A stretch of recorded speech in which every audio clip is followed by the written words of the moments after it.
Hey crew, hey crew. It's been a while since I've been live. I hope you guys will stay engaged today and find something meaningful out of what we share. If you know a self-published author, I want you to invite them to join us. Also want you to invite them to join us. If you know someone who wants to connect with authors, you are in the right place. Hi, Anitra. Good evening. Good Good evening. evening. I'm Good here so evening. pumped. Yes, I wanted to make sure I was timely and my tech was up. You did it. You did an excellent job. So we are still waiting for one more guest today. I'm just saying hello to everybody. Definitely, if you want to, Anitra, you can send that, hit that little airplane in the right hand corner. It'll send stuff to people inboxes to give them a little nudge. Hey, Dad, my dad is joining us. So what I want to do is make sure that we provide information today that connects people to your books, to your work, and just encourages them. You know, being a self-published author is not for the faint of heart. It is a lot of work. It creates a lot of work, and a lot of us are not doing this as full-time jobs. We still have full-time jobs and families and things of that sort. So it becomes a lot of work, and it could be like juggling. What are we going to do? What works? What doesn't work? Things like that. So I'm gonna go ahead and get us started. Hey Danielle, there she is.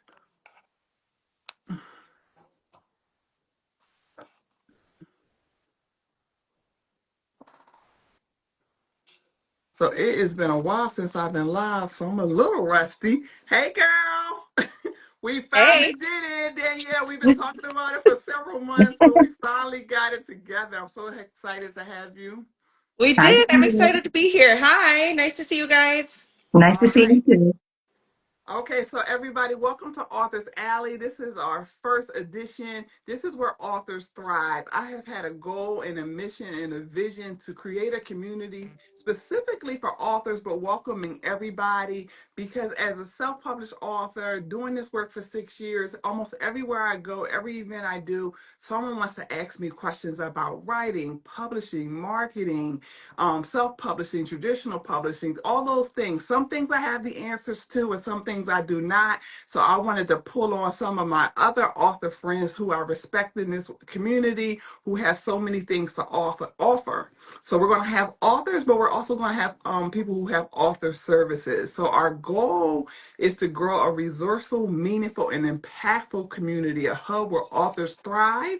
And again, we're going to do that by sharing our books, sharing our services, as well as our journeys. So tonight we have Danielle Marietta, as well as Anisha Green. I am going to allow them to tell them a little bit more about who they are, what's their newest book, and then one fun fact. And we'll start with you. All right, so I'm Anitra Green, and I'm so happy to be here tonight. Thank you, Tanerra, for the invitation. And I'm sorry, can you repeat what it is that we're saying? Yes, to share your newest book as well as a fun fact. Okay.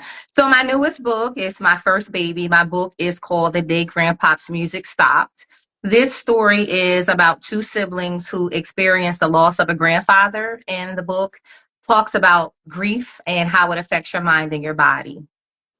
One fun fact about me is that I have actually sang on three choirs. So outside of writing, I love to sing. I sang on Westchester's Gospel Choir. I sang on the University of Pittsburgh Gospel Choir and Gerald Pearson Friends. And so I love to sing. So That that's is a something that fun people fact. I may did or not may know not that. know, but I love to sing. I love music and I love to sing. And of course, my book title has music in it, The Day Grandpa's Music Stopped. So that's That a is fun cool. fact. Thank you, Danielle. You're on.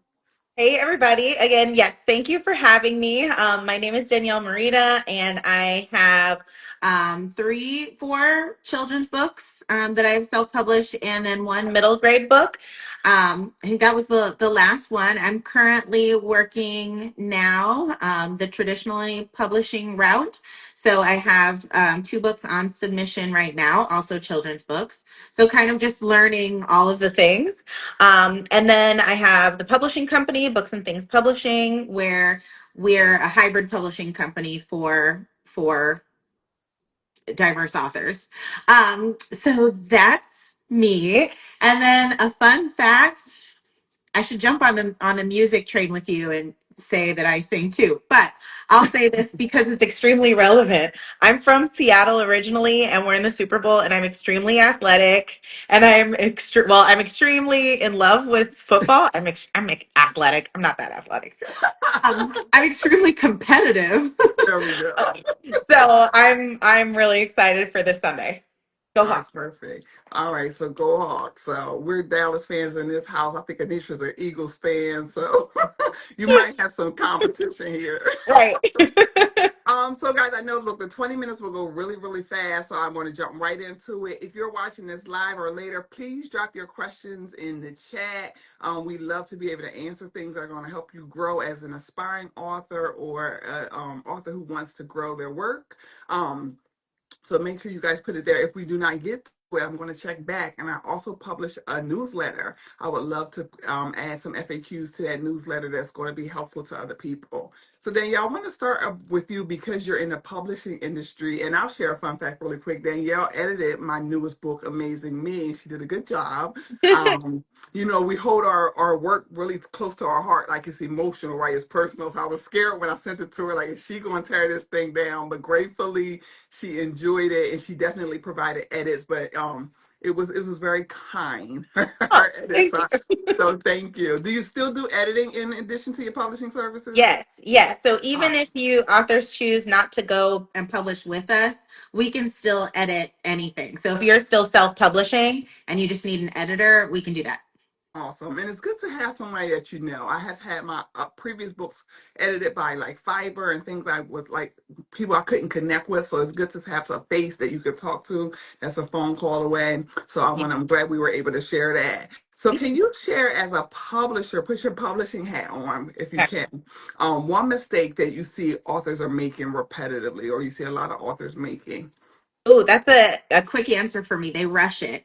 And I've talked about this a lot too for anybody who's familiar with me. But I mean, that's a mistake that I've made myself, right? Especially when you're self-publishing, you know it's all on you. So you're setting your own deadlines and you're setting your own dates. The problem is when you set a deadline and then you're getting up to it and maybe it's not ready, a lot of times people will just publish it and think, okay, well, I can make the changes on afterward. And you can, but at that point, the people that have already bought your book aren't going to turn around and buy your book again. So why not just wait until it's correct and it's how you want it before you publish it? So unfortunately, I do see that a lot, or people making, rush decisions on who to use to help them publish and kind of, losing money in illustrations because their illustrator ghosts them or losing money. Hmm. So all of those things come back to rushing the process and not vetting things before you do it. That's good. I think that's good. So I will jump to Anitra. I want to talk about your book because I feel like your book is very important. And it fills a gap in literature. So I love books that I've never seen a book like this, or many people don't have access to books like this. So that's what I think about when I think about the day Grandpa's music stop. However, it's very niche, right? So sometimes people see the title or think about the topic and they get a little bit like taken aback or guarded. So I want to talk about that because a lot of us write for niche because there's a purpose behind what we're watching.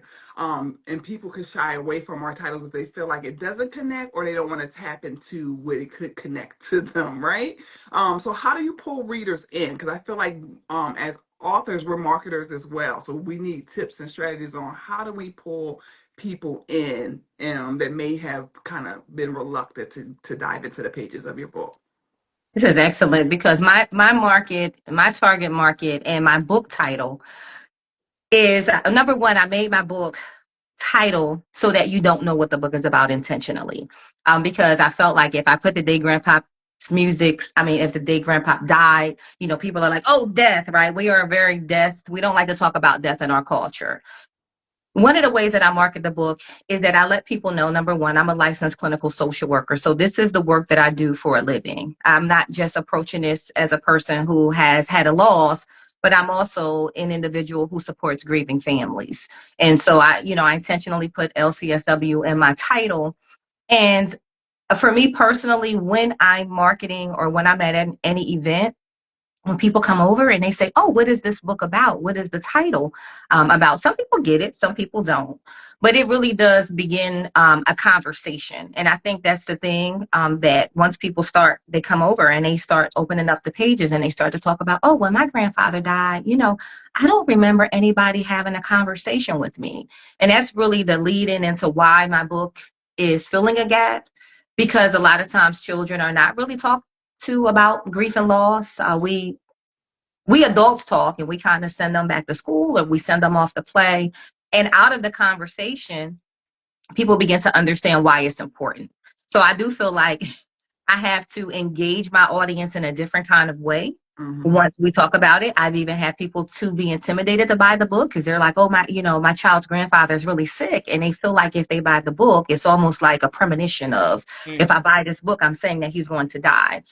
I have to educate people that we need to talk to our children about death in the same way that we talk to them about babies being born or life cycles, right? We have to normalize talking about death as a part of life.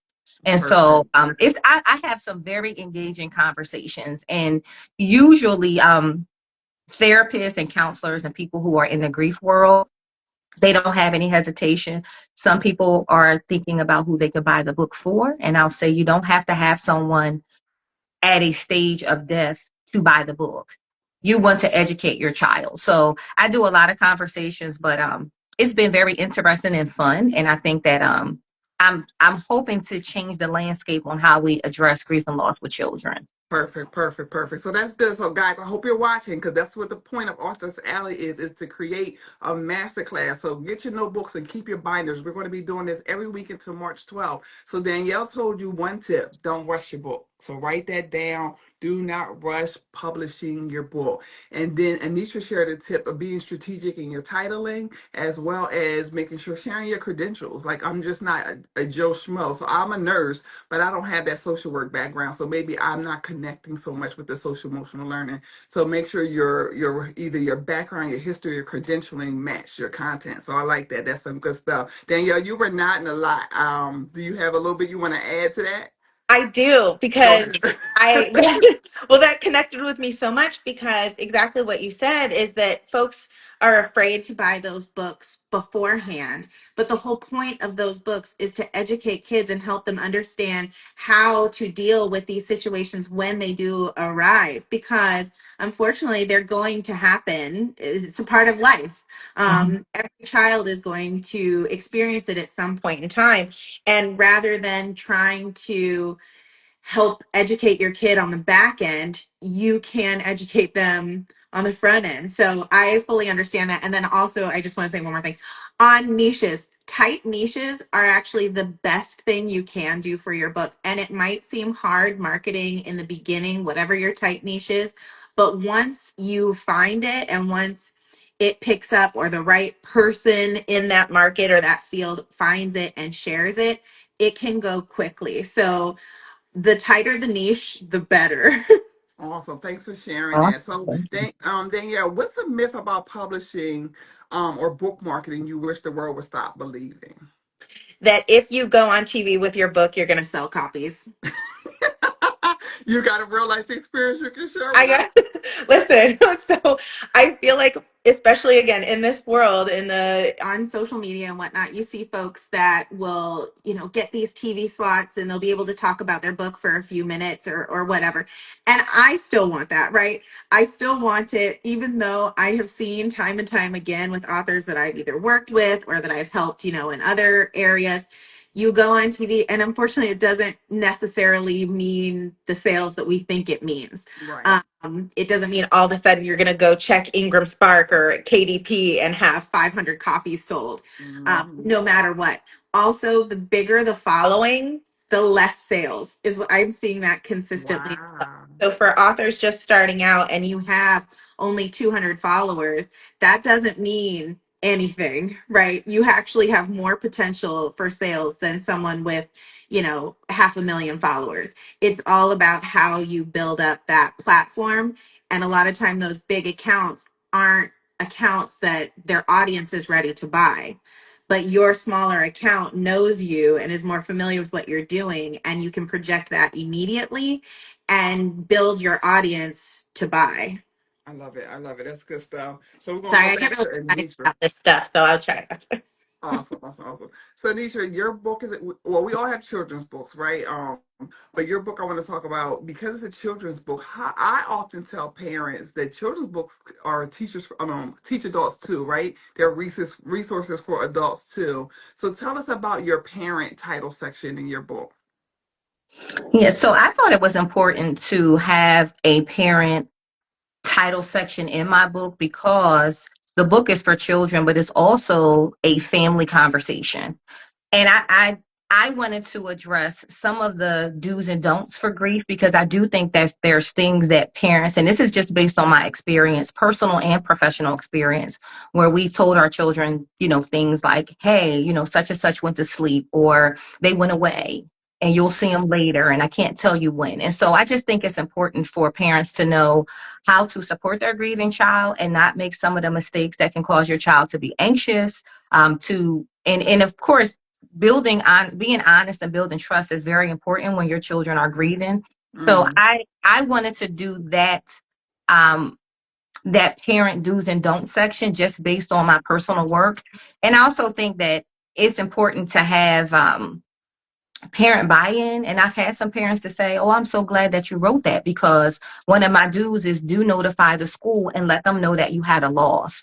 mm, So again, educating parents, helping parents to support their grieving child, because after you read the book there's other conversations that are going to come up, and I just wanted to give parents that extra little boost and that extra support to know how to continue the conversation, because the hope is that the book is going to start the conversation. amen. It's not the end of it, it's the beginning of it, because after the book comes the question. So I I thought, love it. before I do this, let me give parents some tips of who they can connect their child to and who else you can pull in, because it really is a collaborative effort. So school And I counselors, think when you getting do them. that, it makes it more resourceful, right? So I always try to create some type of worksheet or activity page, connect to the reader kind of page. So I love that you had this. I wanted to make sure I shared that. Yes, thank you. So I'm going to say that I know you guys get these questions all the time, and is this one kind of like budget when it comes to publishing, right?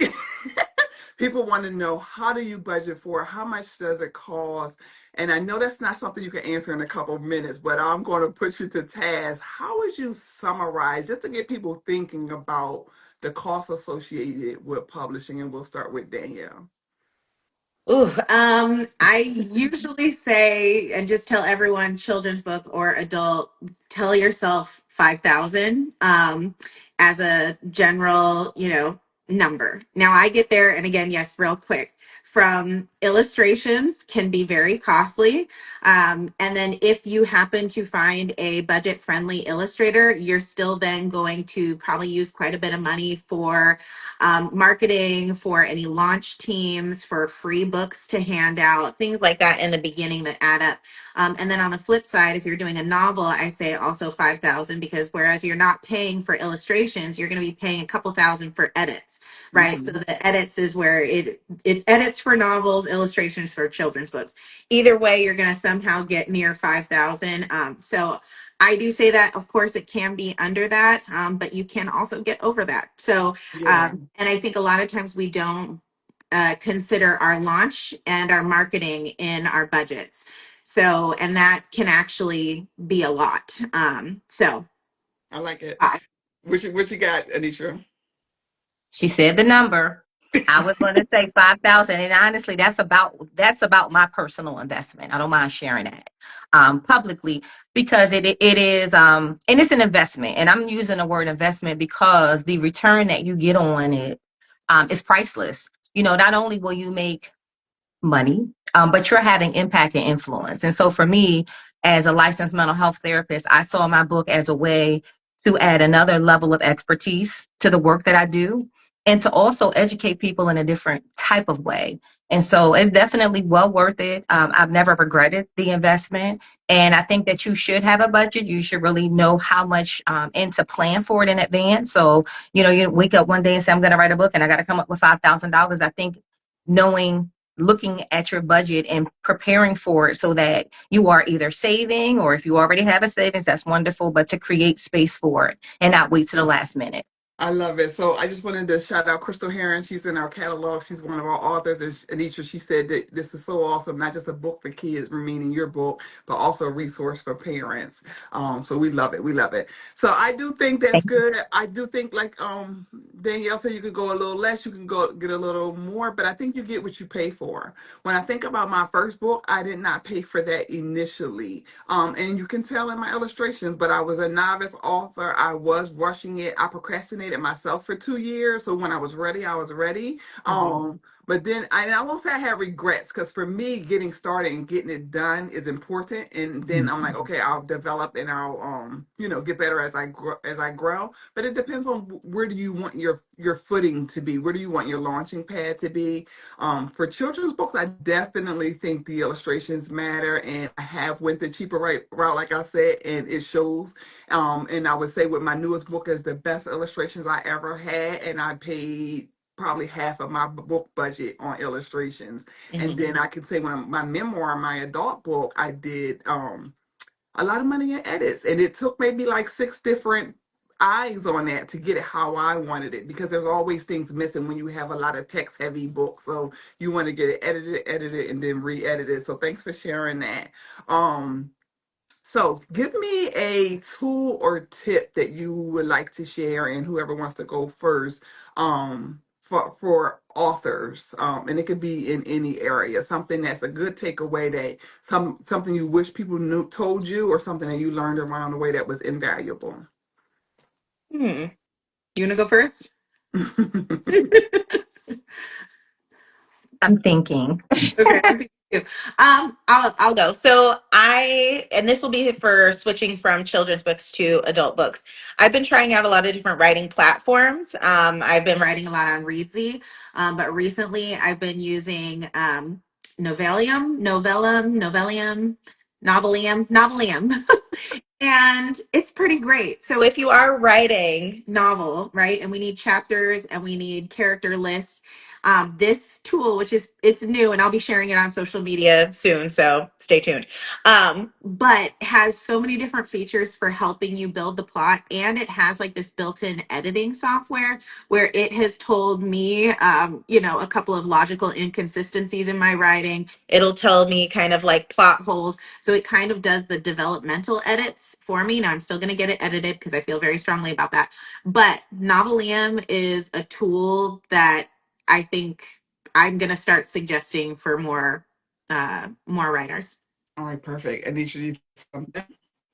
Yeah, I think my tip would be to try to talk to an author before you start your writing journey. I had the pleasure of speaking with someone and I asked a lot of questions.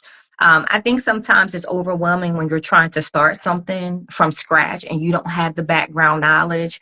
It really is helpful to talk to someone to say, hey, when you self-published or when you use a publisher, how did you start? Can you give me some reputable spaces? Networking and connecting, because I will say that after I talked to about 4 or 5 people, when I started my process, I was ready. It was like, okay, I know this is what I need to do. I know that the budget might be in this range, because these are things you don't know. And so for me, when I have background knowledge, it helps build my confidence to kind of know where I'm going at and what I'm doing versus sitting in isolation and trying to figure this out. So, coming to authors' alleys, coming into spaces with authors. I was showing up in those spaces before I became an author because I wanted to take notes. Mhm. So if I could say anything, get around authors.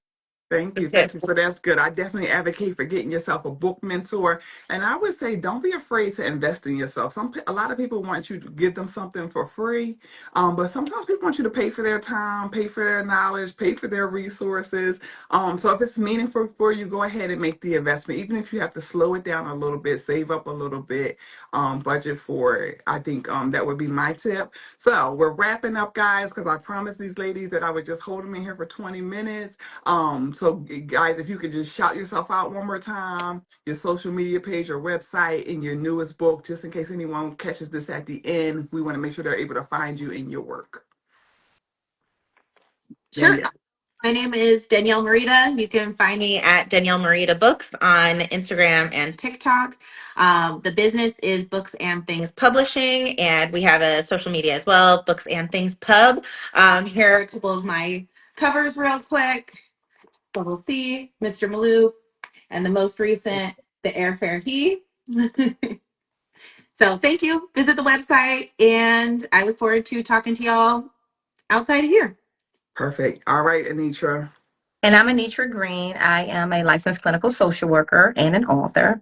And my book is The Day Grandpop's Music Stopped. And it is a children's grief story about two siblings, Tia and Nathan, who are taken on a journey and told about the loss of their grandfather. My Instagram and Facebook page handles are both at TaylorMade VHS, and Taylor is TaylorMade.